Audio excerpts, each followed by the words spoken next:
तुमचं मूल जेवत नाही का? तुमच्या मुलाच्या मागं मागं फिरावं लागतं का?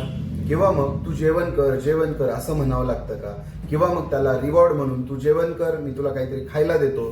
किंवा मग सगळ्यात महत्वाचं म्हणजे आणि घातक म्हणजे मोबाईल. तू जेवण कर, मोबाईल बघ पण जेवण कर, असं तुम्ही त्याच्या मागे लागता का? तर याचे काय कारण असू शकतात की मुलं जेवत नाही? सगळ्यात महत्वाचं कारण आहे की मुलं बाहेरचं काहीतरी खातात. आजी आजोबा, आई वडील, कोणीतरी पाहुणे त्यांचा खूप लाड करतात आणि त्या लाडामध्ये ते त्यांना चिप्स, कुरकुरे, मुरमुरे, चॉकलेट्स, पॉपकॉर्न्स असं काही ना काही पॅकिंगचं फूड सारखं खायला देतात. त्याच्यामुळे त्यांचं पोट गच्च भरल्यासारखं त्यांना वाटतं आणि त्या गोष्टींची टेस्ट जास्त आवडते, म्हणून मग ते घरच्या गोष्टी अवॉइड करतात. दुसरं एक कारण म्हणजे घरचे लोक लहान मुलांना दिवसभर सारखं काही ना काही खाऊ घालतात आणि मुलाला आपलं पोट भरलं हे कळत नाही, त्यामुळे मुलगा किंवा मुलगी हे बाळ खात राहतं.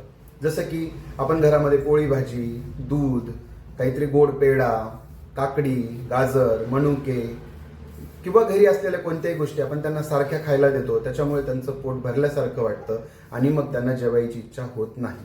सध्या मी एवढंच सांगेल की त्यांना इच्छा झाली तर जेवू द्या, नाहीतर मोबाईल देऊन त्यांच्या मागे लागून त्यांना जेवू घालू नका.